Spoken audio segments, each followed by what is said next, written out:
Bueno, buenas tardes. En el día de hoy vamos a hablar sobre mióticos y prostaglandinas. Debemos tener en cuenta que los mióticos son agonistas muscarínicos. Fue la primera clase de medicamentos en el tratamiento de glaucoma, usándose en el manejo de glaucoma de ángulo abierto y en el manejo de ángulo cerrado. Vamos a clasificarlos en mióticos débiles y mióticos fuertes. Los mióticos débiles van a ser aquellos que imitan la acetilcolina uniéndose directamente a su receptor. Estos son conocidos como medicamentos parasimpático-miméticos y un ejemplo de ellos son la pilocarpina y el carbacol.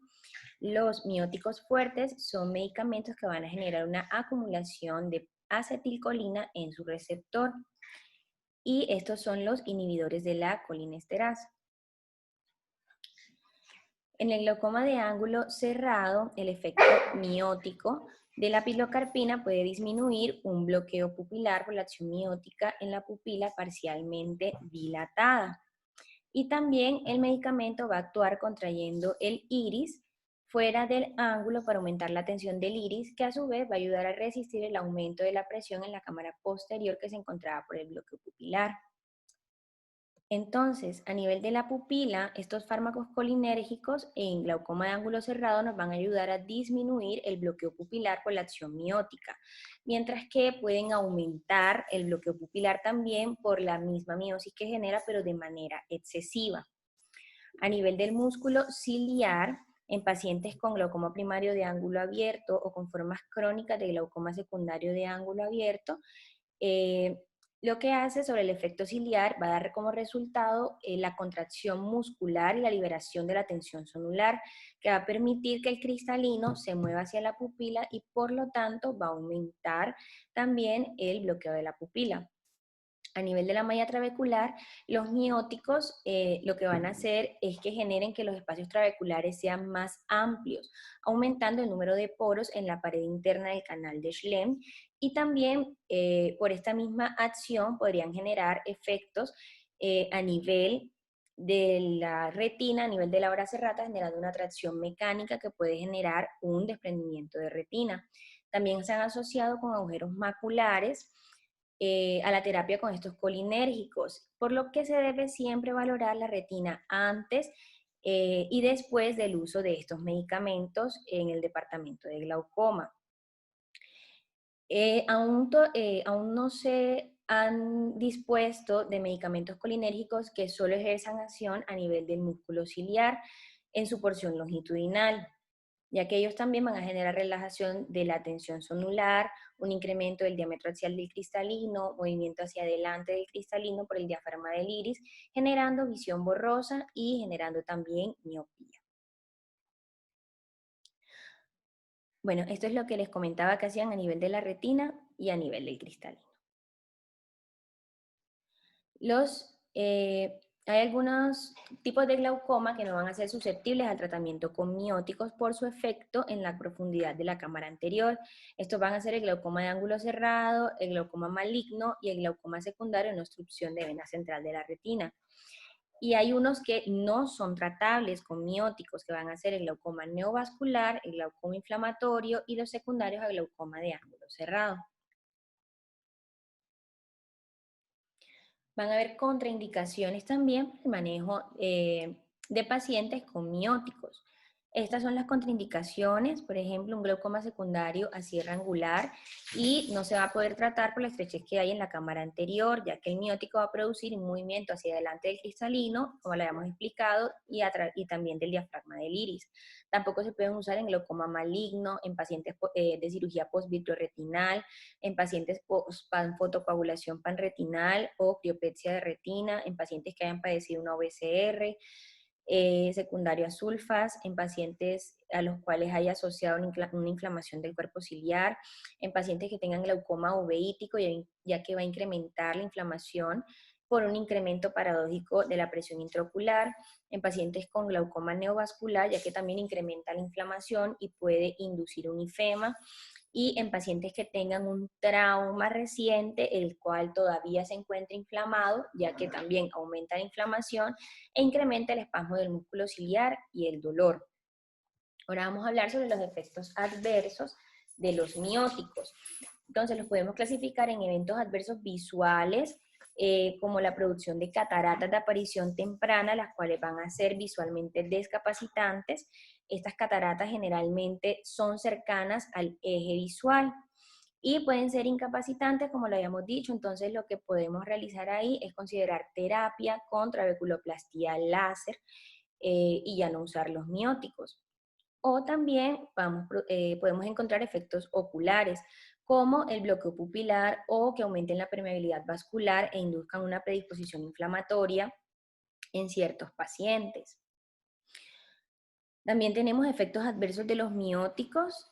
Vamos a encontrar una disminución de la visión que va a generar, se nos va a generar por una miosis o por una catarata persistente, un dolor a nivel de las cejas por un espasmo del músculo ciliar, una disminución de la agudeza visual porque pueden inducirnos miopía, pueden generarnos flotadores por la presencia de cataratas, cambios en el campo visual por un desprendimiento vítreo o un desprendimiento de retina, un incremento en la presión intraocular, que es paradójico y va a ser responsable también de la misma terapia, por una inflamación ocular oculta o por un cierre angular inducido, y nos puede generar también irritación ocular o epífora por alergia o toxicidad a la droga. Dentro de los efectos adversos sistémicos, estos van a ser producidos generalmente por los inhibidores de colinesterasa, que recordemos que estos son los fuertes. El efecto más común son los gastrointestinales, ya que es un efecto colinérgico directo, y también pueden haber síntomas por absorción sistémica, que no van a responder también a la oclusión del punto lagrimal, que fue lo que nos explicaba nuestro compañero en la clase pasada. Los síntomas gastrointestinales, por el contrario, sí responde bien a la obstrucción del punto lagrimal.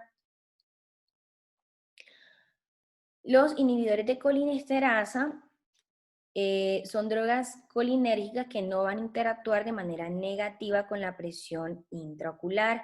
Estos son mióticos de acción corta y son fármacos colinérgicos que imitan y pueden competir con el receptor de acetilcolina endógeno. Estos inhibidores de colinesterasas también tienen una absorción significativa, entonces pueden generarnos enfermedades gastrointestinales, urológicas o cerebrales como efectos adversos de los colinérgicos, aunque son poco frecuentes. También se puede producir una inhibición de la actividad de la colinesterasa en sangre, y esta es importante porque hay muchos de los medicamentos que se usan en anestesia general, como la succinilcolina, que pues genera la inhibición de la acetilcolinesterasa en sangre. Entonces se requiere la suspensión de estos medicamentos meses antes para que la colinesterasa regrese a la normalidad. Y si es que estamos usando estos medicamentos en pacientes que van a requerir cirugía con anestesia, siempre debemos decirles o recalcarles que este dato es importante para el anestesiólogo y que deben pues comentárselo. También podemos generar con los mióticos potenciales complicaciones a nivel de la retina, como lo habíamos dicho anteriormente, que van a ser el resultado de la contracción del músculo ciliar a nivel de la hora serrata. En la oftalmoscopía indirecta podemos evaluar la periferia siempre en los pacientes con glaucoma en búsqueda de patologías preexistentes.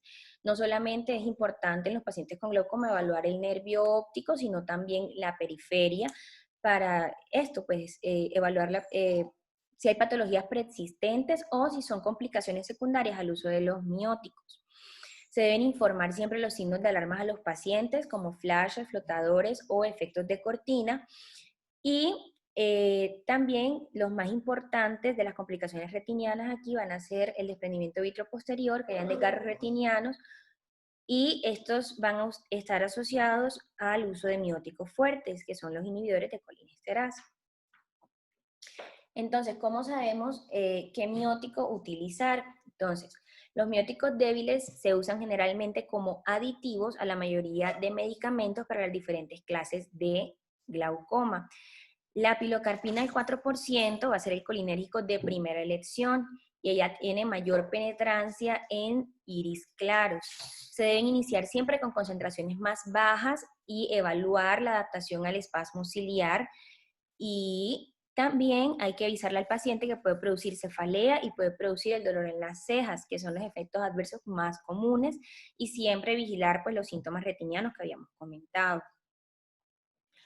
La pilocarpina es un medicamento que tiene un efecto de corta duración y se debe administrar, por lo tanto, cada 6 horas, mientras que el carbacol tiene un poquito de mayor efecto, se administra 3 veces al día y puede ser usado también en pacientes alérgicos a la pilocarpina.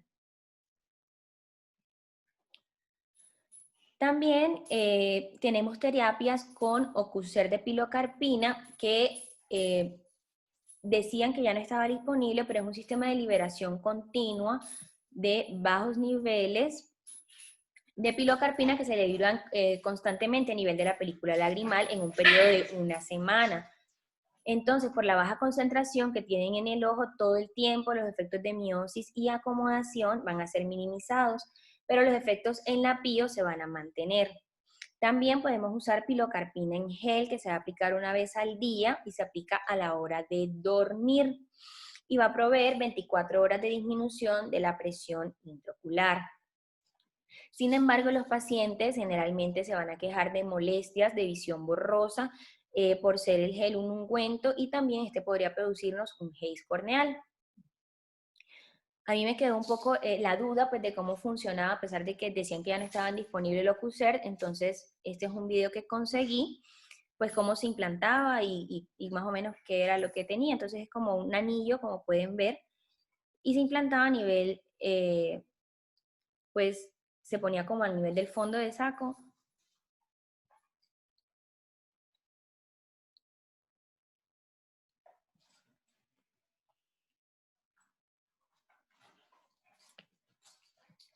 Y listo. Entonces ahí permanecía una semana y generaba la liberación del medicamento.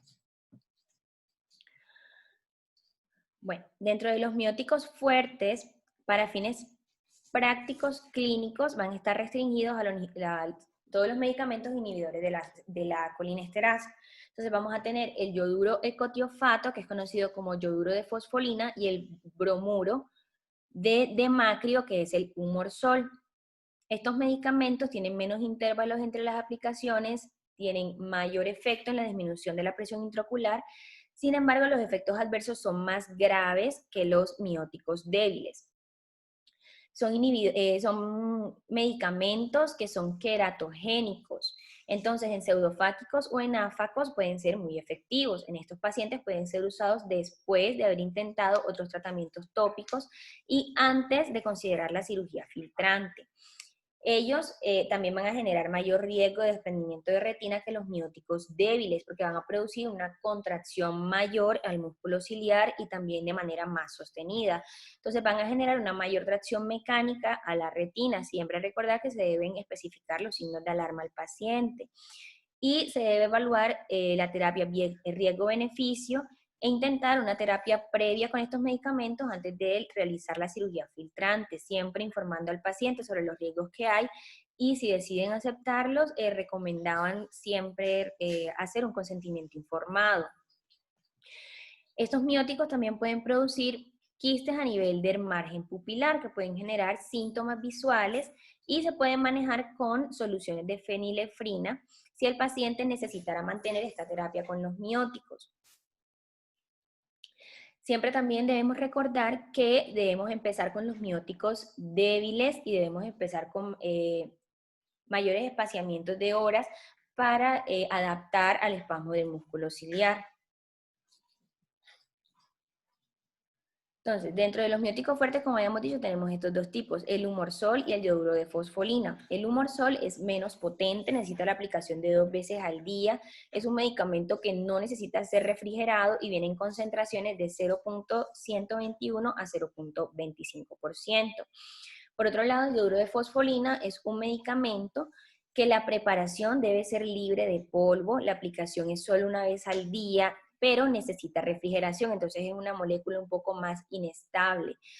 Y ese punto que necesita refrigeración hace que los pacientes pues ya no les guste tanto porque no pueden cargar sus gotas a todos lados.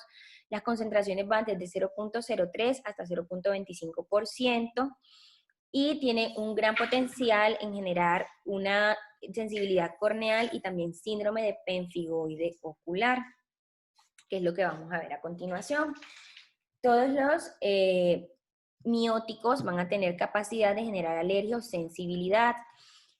Entonces, ellos pueden producirnos inyección ciliar, las reacciones conjuntivales, que son principalmente de tipo folicular o papilar, que pueden imitar o pueden ser malinterpretados como una alergia al compuesto similar a epinefrina.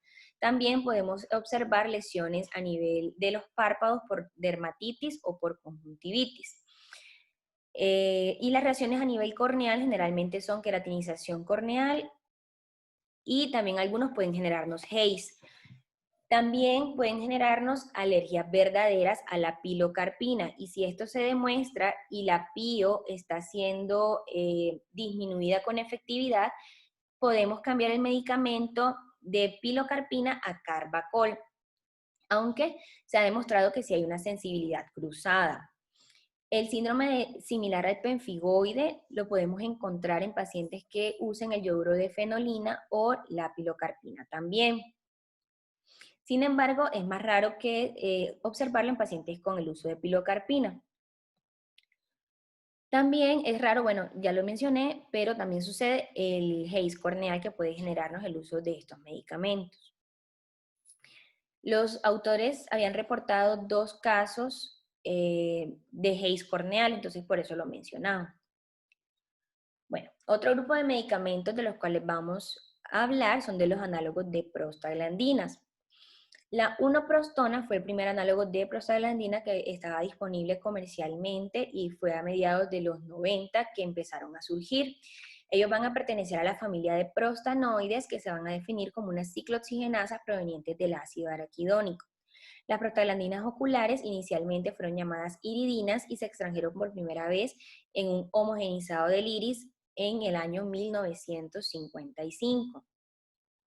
Entonces, solamente para recordar un poquito de dónde provienen, recordemos el ciclo del ácido araquidónico, que va a tener 2 vías, la vía de las lipoxigenasas y la vía de las ciclooxigenasas. Por la vía de las lipoxigenasas vamos a obtener leucotrienos y por la vía de las ciclooxigenasas vamos a obtener endoperóxidos cíclicos, que si hacen reacción con la reductasa vamos a obtener la prostaglandina F2 alfa, y si hacemos reacción con la sintasa de tromboxano, vamos a obtener los tromboxanos. Entonces, por la acción de la reductasa, vamos a obtener la prostaglandina F2 alfa, que es de la que vamos a estar conversando. Bueno, vamos a hablar un poquito de la farmacología molecular de las prostaglandinas. Entonces, ellas van a incrementar el drenaje de humor acuoso por un incremento de la salida uveoescleral en un 60%. Entonces, ya estamos viendo que ellas no van a actuar a nivel de la malla trabecular, sino a nivel de la salida uveoescleral. El dimatopros, el latanopros y el trobopros van a tener un efecto también a nivel de la salida trabecular, pero sin embargo sigue siendo mayor el efecto que hacen a nivel uveoescleral.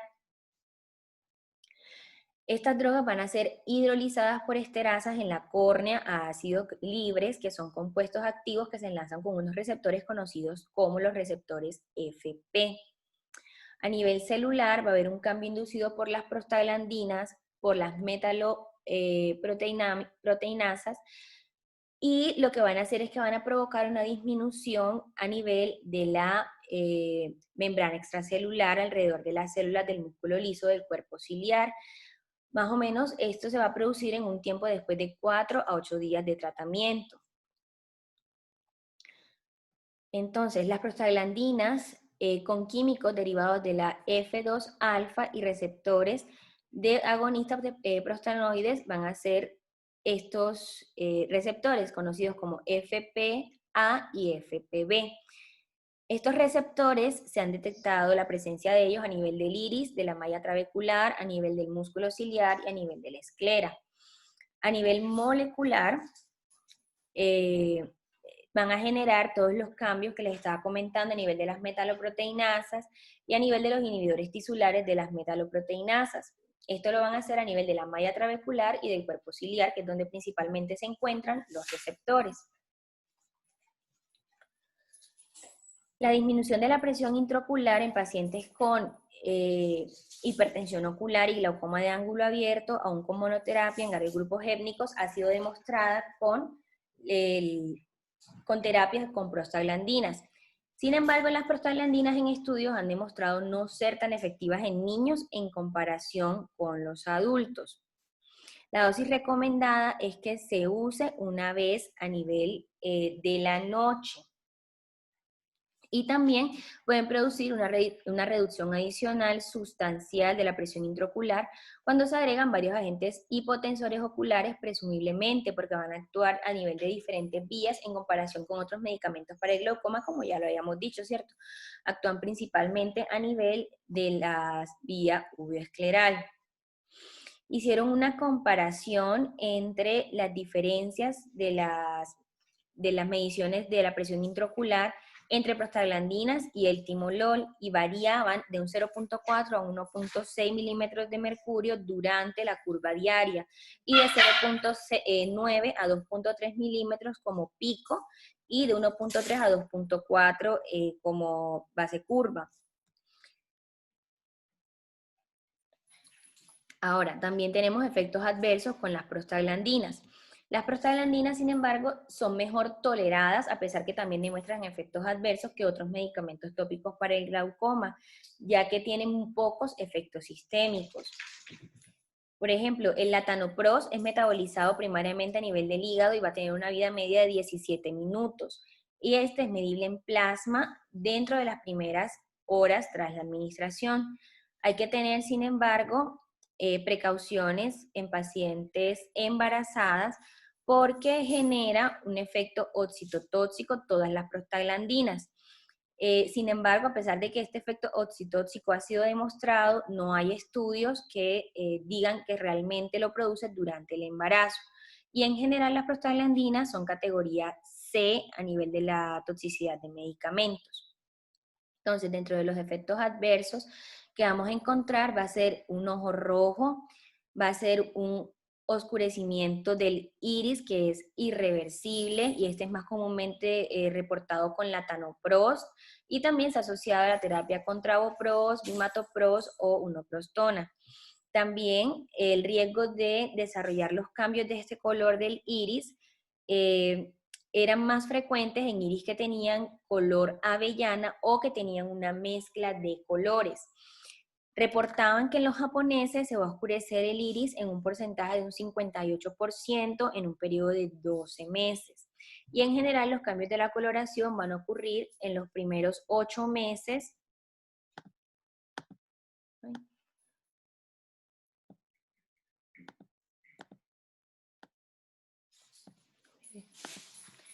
Va a ocurrir en los primeros 8 meses y no ocurren 3 años después al tratamiento.